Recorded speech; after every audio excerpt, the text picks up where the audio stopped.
Ay buntag kanilang tanan.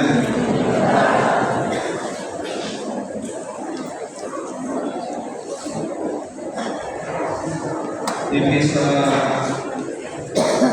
Ebanghelyo nga ang gibasa, murag dili siya maayong balita. Kaya yung nadunggan mga pangalan sa tao nga kadaghanan ini wag na kumailhin. Ako galing nga nagpare ko amo ni titulan ng Biblia, dili ko pamilyar sa mga pangalan ni. Pero doon na po yung mga pangalan ni ng mga popular, mga celebrity. Parehas nila ni Abraham, ni David, ni Solomon, ni Mama Mary. Mga sikat na sila. Pero akong tatawag, ining mga pangalan, inahin siya ay importansya sa atong kalawasan.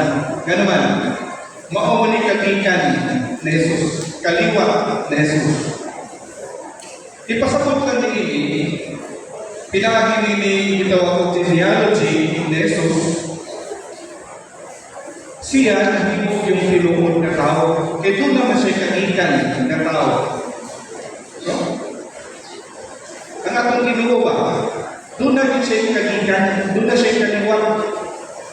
Nanging mga kaliwa, kapag ni usaw-sahon, kadaghanan ng ini, gawas ka kang Mama Mary, mga makasasaka.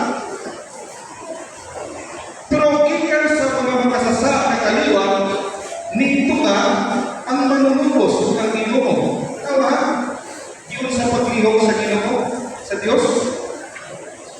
Muna mga isuon, karaguriga, kung ginigitawag ko, pilgrims o gano'n. Kaya bisan kung sa pa atong kagikan, bisan kung sa pa atong mga sala sa unang panahon, na akong nakuha, na akong kaliwakan, personal na akong nakuha, doon nag-iapon tayo pag-ihaw. Nag-iapon marami-hapon ng Ginoo nato na someday, mapagkurata, ugawas ka nato ang manunubos. Di po ganahan na. Ganahan din. Atong usaw-usaw ko natin sa i-mention kanina, kani kadaghanan kini mga makasasa. Kanina lang si siya perfecto. Although ipili siya sa Ginoo, mahimong hari, dili siya perfecto. Naapon siya kumiksa. Kung sa may niyang saka na po kayo, nangilog siya kasawa. Nangilog ang asawa. Na naman siya asawa. Ya kaya naman siya gusto. Hari naman siya. Tanan, iyang makuha. Kung siya'y gusto niya, makita mo kay hari man. Usar ka man mo niya. Wala na kay hana. Ako wala.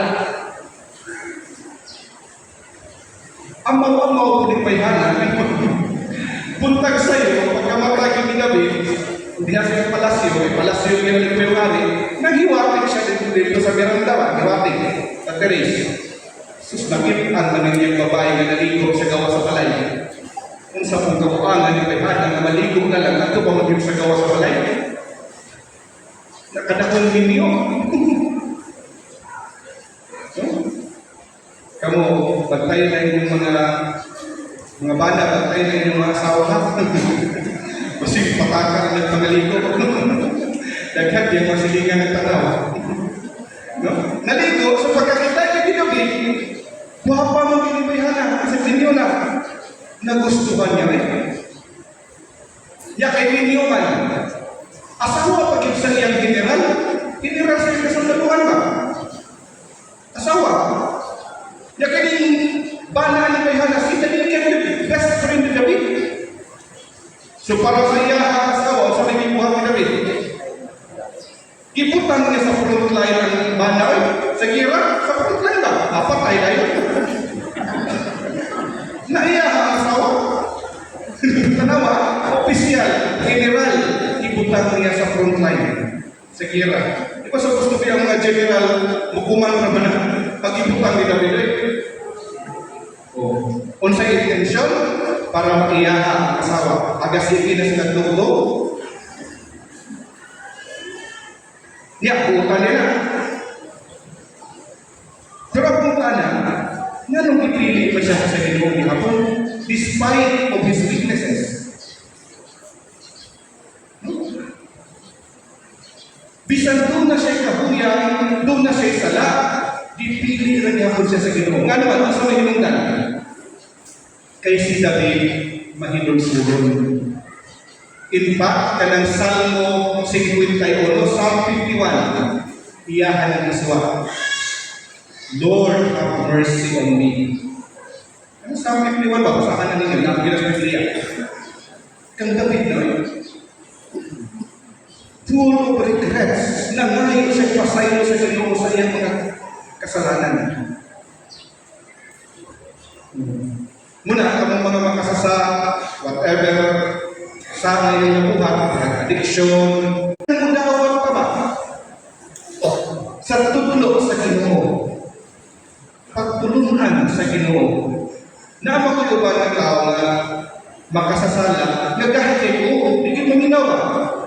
Pero na ako'y mga makasasa, na pag magkadungog siya sa maymay, maminaw, kung magpako, mo na gusto Ginoo. No? Muna ay pinagkahingarin ko para ang pagkatao hindi mamatay sa inyong pagkatao. Di ba? Mangita ko ng example. Atong ihatag kay kaduwang sa na kayo makasasaputan. Lola ni siya ni Hanang David. Lola ba? As in Lola. Si Ruth, naminyo ni siya. Pagkaminyo niya, ang iyang bana namatay. Namatay.